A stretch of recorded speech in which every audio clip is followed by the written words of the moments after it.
सभी का एक बार फिर से हमारे YouTube चैनल A-JED अध्ययन पर स्वागत है। देखिए आज के इस वीडियो में हम लोग बात करने वाले हैं 10th क्लास हिस्ट्री का चैप्टर नंबर 8 जिसका नाम है प्रेस, संस्कृति और राष्ट्रवाद। इस चैप्टर का पहला पार्ट अपलोड हो चुका है जिसमें कि हम लोगों ने ऑब्जेक्टिव क्वेश्चन को समझे थे, रिक्त स्थान को समझे थे और मिलान चिन्ह को भी समझे थे और कुछ पॉइंट्स दिए गए हैं इस चैप्टर में के अभ्यास प्रश्न में जिनको भी हम समझ चुके थे, जैसे कि छापाखाना क्या है, गुटेनबर्ग क्या है, इसी तरीके से सभी चीज़ों को समझ चुके थे। लेकिन आज की इस वीडियो में हम लोग लघु उत्तर प्रश्न और दीर्घ उत्तर प्रश्न आज के इस ये वीडियो में बहुत सारी चीज़ें कॉमन होंगे, तो मैं फास्टली आप लोगों को समझाने की कोशिश करूंगा। क्यों? क्योंकि पिछले वीडियो में यानी कि पहला वीडियो में आप लोगों को बहुत चीज़ें इस चैप्टर का समझा चुका हूं, तो काफ़ी फास्ट होने वाला है इस वीडियो। सबसे पहला क्वेश्चन आप लोग देख सकते हैं, गुटेनबर्ग ने मुद्रण यंत्र का विकास कैसे किया। देखिए गुटेनबर्ग ने देखिए एक इसने क्या किया था, मुद्रण यंत्र यानी टाइपिंग मशीन, यंत्र मतलब क्या, मशीन, मुद्रण मतलब टाइपिंग, तो उसका विकास कैसे किया था। देखिए गुटेनबर्ग ने 1440 ईस्वी में आधुनिक मुद्रण यंत्र का विकास किया था। इस मुद्रण यंत्र को कैसे बनाया गया था, उसने धातु के चल अक्षर मतलब कि एक ऐसे ऐसे छोटे छोटे ब्लॉक में बहुत सारे बनाए गए जिसमें कि अलग अलग अक्षर लिखे गए, जैसे किसी में ए लिखा गया, किसी में बी लिखा गया, किसी में सी लिखा गया। अब टाइपिंग करने से वो क्या होता था, पेपर में जाके छप जाता था। तो ठीक है, तो वो क्या होता है, अक्षर का तैयार किया, उस इंजन से बार-बार उपयोग किया जा सकता था और फिर उन्हें लकड़ी के और लोहे से एक प्रेस बनाया जिसने कि कागज के अक्षरों पर छापना आसान हो गया। इस आविष्कार से किताबें तेजी से और सस्ती छपने लगी। पहले जो ज्ञान केवल अमीर लोगों तक ही सीमित था, अब वो साधारण जनता तक पहुंचने लगा। शिक्षा, विचार का प्रसार हुआ और लोगों में जागरूकता बढ़ी। तो जो चीजें देखिए, पहले हाथ से किताबें वगैरह समाचार पत्र लिखा जाता था, उसको बहुत महंगा होता था, गरीब उनको खरीद नहीं पाते थे, पढ़ नहीं पाते थे। लेकिन मशीन आ गया तो गरीबों के लिए सस्ता हो गया, पढ़े लिखे जो भी गरीब थे वो पढ़ने लगे। तो ये एक क्या था, गुटेनबर्ग ने मुद्रण यंत्र का विकास किया था, इसके बारे में आप लोग लिख देना। अगला यहाँ पे क्वेश्चन आ जाता है, छापाखाना यूरोप में कैसे पहुंचा। छापाखाना मतलब क्या है जी? छापाखाना मतलब है कि एक ऐसा स्थान जहाँ पे अखबार वगैरह, किताबें वगैरह लिखी जाती है, वहाँ उसको क्या कहते हैं, छापाखाना कहते हैं। देखिए छापाखाना सबसे पहले चीन में विकसित हुआ था। वह लकड़ी के ब्लॉक तकनीक से पुस्तकें छापी जाती थी। बाद में यह तकनीक व्यापारियों और यात्रियों के माध्यम से यूरोप पहुंची। 1295 ईस्वी में मार्को पोलो नाम का एक व्यक्ति था जो चीन गया था और वहां से छपाई की मशीन की जानकारी पूरा यूरोप पहुंचा। यह धीरे धीरे यूरोप में धातु के अक्षरों वाला नया छापाखाना विकसित हुआ। इस तरह से यूरोप में किताबें तेजी से छपने लगी और शिक्षा का प्रसार हुआ था। अगला क्वेश्चन यहाँ पे आ जाता है आपका, इनक्विजिशन से आप क्या समझते हैं, इसकी क्या जरूरत पड़ी थी, इसके बारे में बताने के लिए बोला गया है। देखिए इनक्विजिशन की अगर बात करें तो चर्च द्वारा बनाया गया एक अदालत था। एक अदालत, इनक्विजिशन, इसका मतलब क्या था, इसको क्यों बनाया गया था, ताकि चर्च के खिलाफ जो भी चीजें थी, लोगों में कुछ विचार रखने वाले, मतलब कि चर्च के खिलाफ जो खराब विचार रखने वाले लोग थे, उन आवाजों को, उन लोगों को दंड देना, उन आवाजों को दबाना इसका मकसद था। तो इसका काम था ईसाई धर्म के खिलाफ विचार रखने वाले को दंडित करना। 16वीं शताब्दी में यूरोप में जब नए विचार और सुधार आंदोलन फैलने लगे, तब चर्च को अपनी सत्ता और परंपराओं पर खतरा महसूस हुआ। इसीलिए इनक्विजिशन की जरूरत पड़ी। इसके द्वारा चर्च में लोगों को डरा करके अपने अधीन बनाए रखा और धर्म की एकता को बनाए रखने की कोशिश किया था। अगला क्वेश्चन यहाँ पे आता है, पांडुलिपि क्या है और इसकी क्या उपयोगिता है। देखिए पांडुलिपि मतलब क्या हुआ, पुराने जमाने में चीजों को लिखने के लिए हाथ से लिखा जाता था। ठीक है, किताबें, पेपर वगैरह नहीं था और टाइपराइटर भी नहीं था, तो उस समय हाथ से लिखा जाता था। हाथ से अब पेपर नहीं था तो पत्तों पर लिखा जाता था। ठीक है, तार के पत्ते हो गया या फिर भोजपत्र, मतलब आज के समय में भी केले के पत्तों में भारत में बहुत सारी जगहों में खाना खाया जाता है। पहले ऐसे-ऐसे बहुत सारे पत्ते थे, केले के पत्ते और भी बहुत सारे ऐसे पत्ते थे जो साइज़ में बड़े होते थे। उन पत्तों में लिख कर के रखा जाता था या फिर कपड़ों में भी लिख कर के रखा जाता था। तो उनको ही क्या कहते हैं, पांडुलिपि कहते हैं। तो पांडुलिपि वह लेख है जो हाथ से लिखा जाता था। प्राचीन काल में छापाखाना नहीं था, मतलब कि टाइपिंग करने वाली मशीनें नहीं थी, उसको चलाने की संस्था नहीं था। तो इसीलिए धर्म ग्रंथ हो, मतलब कि कोई भी धार्मिक पुस्तक हो, साहित्य हो, विज्ञान हो या फिर इतिहास से जुड़ी हुई जानकारियाँ पांडुलिपियों में ही लिखी जाती थी। ये तारपत्र, भोजपत्र कपड़े में लिखी जाती थी। पांडुलिपियों की उपयोगिता यह थी कि इसके माध्यम से हमें प्राचीन संस्कृति, समाज और ऐतिहासिक घटनाओं की जानकारी मिलती थी। ये हमारे अतीत का मुख्य स्रोत था। अगला यह यहाँ पे आ जाता है, लॉर्ड लिटन ने राष्ट्रवादी आंदोलन को गतिमान बनाया कैसे? देखिए, लॉर्ड लिटन ने क्या किया था, एक कानून लेके आया था भारत में जिसका नाम क्या था, वर्नाक्यूलर एक्ट। इस कानून में क्या था कि भारत के जो भी समाचार चलाने वाली, समाचार पत्रों को छापने वाली संस्थाएँ थी, उन पर कुछ पाबंदियाँ लगाई गई, जैसे कि वो रीजनल लैंग्वेज, जैसे कि हमारे इंडिया में जैसे हिंदी में हो गया, तमिल में हो गया, तेलुगु में हो गया, मराठी में हो गया, इनमें अखबार नहीं छाप सकता था। तो इनको बंद कर दिया गया था, जिससे कि भारत के लोग नहीं पढ़ सकते हैं, तो उनको तो पता ही नहीं चलेगा कि अंग्रेज हम पर अत्याचार कर रहे हैं या नहीं।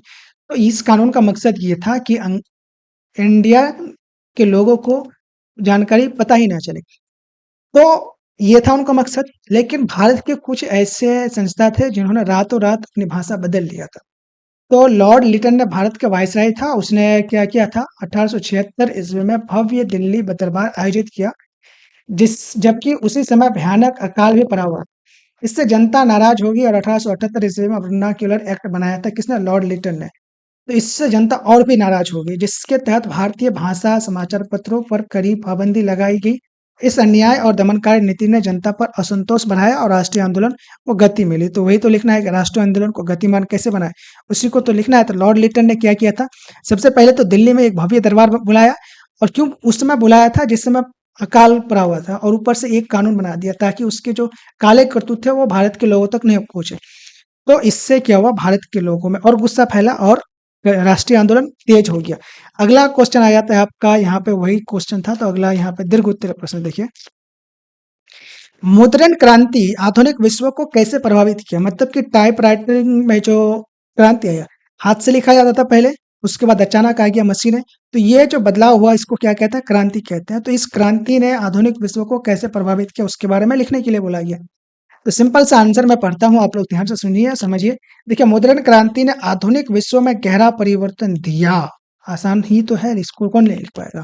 पहले ज्ञान और विचार केवल अमीर लोग ही लिखे पढ़े जो लोग थे वही, उन्हीं लोगों तक ही सीमित था, मतलब वही लोग पढ़ते थे, क्योंकि किताबें हाथ से लिखी जाती थी और बहुत महंगी होती थी। 15वीं सदी में गुटेनबर्ग ने छापाखाना बनाया, जिससे कि किताबें अधिक संख्या में और सस्ती मिलने लगी। अब आम लोग भी किताबें पढ़ने लगे। किताबें जब सस्ती हो गई तो आम लोग भी पढ़ने लगे। इससे शिक्षा का प्रसार हुआ, ज्ञान विज्ञान साहित्य और विचार दूर दूर तक पहुंचे। धर्म में सुधार आंदोलन शुरू हो गया और लोगों के नए नए विचार अपनाया। लोकतांत्रिक और स्वतंत्रता के विचार में भी जनता में फैलने लगी। इस प्रकार मुद्रण क्रांति ने ज्ञान शिक्षा और विचारों का व्यापक बना करके आधुनिक विश्व की नींव रखी। बेसिकली मुद्रण क्रांति आया था, उसने समाज में भी बहुत सारे सुधार किए। कैसे सुधार किए अगर बात करें तो देखिए, उस समय भारत में हो या फिर पूरे देश में बहुत सारे ऐसे ऐसे परंपराएं थी जो समाज में खराब परंपराएं थी। जैसे कि बाल विवाह उस समय हो जाता था, उसके बाद सती प्रथा था, इन चीजों का खिलाफ आवाज उठाया गया और फिर भारत में इनको सुधारा। अगला क्वेश्चन यहाँ पे देखिए, 19वीं सदी में भारत में प्रेस एक्ट के विकास को रेखांकित करिए। मतलब कि 19वीं सदी से भारत में प्रेस का विकास कैसे हुआ उसको बताना है। देखिए, 19वीं सदी में भारत में प्रेस का तेजी से विकास हुआ। सबसे पहले अंग्रेज अधिकारियों और ईसाई मशीनरियों ने समाचार पत्र निकाले। धीरे धीरे भारतीय जन समाज सुधार और नेताओं ने भी प्रकाशित किए। राजा राम मोहन राय ने क्या किया, सबसे पहले संवाद कौमुदी और मिरात उल अखबार, ये दो अखबार निकाला। तिलक ने केसरी और मराठा नाम का पत्र निकाला, और इन पत्रों ने शिक्षा सामाजिक सुधार और स्वतंत्रता आंदोलन के विचारों को जनता तक पहुंचाया। प्रेस ने जनता को जागरूकता फैलाकर अंग्रेजी शासन के खिलाफ आवाज बुलंद की। इस समय भारतीय प्रेस भारतीय समाज और राजनीति में परिवर्तन का सबसे बड़ा साधन बन गया था। अगला क्वेश्चन यहाँ पे आ जाता है। टाइम बहुत कम है क्योंकि 10 मिनट का वीडियो होने वाला है, तो मैं काफी फास्ट समझाऊंगा। देखिए, भारतीय प्रेस की विशेषताएं बताने के लिए बोला गया। क्या विशेषताएं थे?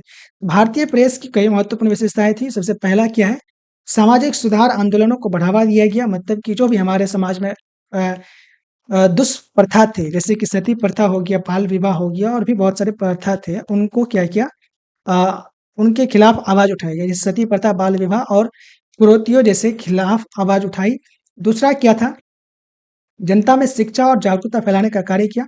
तीसरा, भारतीय प्रेस अंग्रेजों की नीतियों और अन्याय का विरोध किया। चौथा किया था राष्ट्रीय आंदोलन को मजबूत किया और लोगों को आज़ादी का भावना जगाया। पांचवा भारतीय प्रेस का राष्ट्रीय एकता भाईचारे को बढ़ावा दिया। इस प्रकार भारतीय प्रेस केवल समाचार देने का माध्यम नहीं बल्कि स्वतंत्र और समाज सुधार का हथियार बन गया। अगला क्वेश्चन यहाँ पे आता है, राष्ट्रीय आंदोलन को भारतीय प्रेस ने कैसे प्रभावित किया? देखिए वही सवाल है, बेसिकली अलग तरीके से पूछा गया है। देखिए भारतीय प्रेस ने राष्ट्रीय आंदोलन को बहुत मजबूत किया।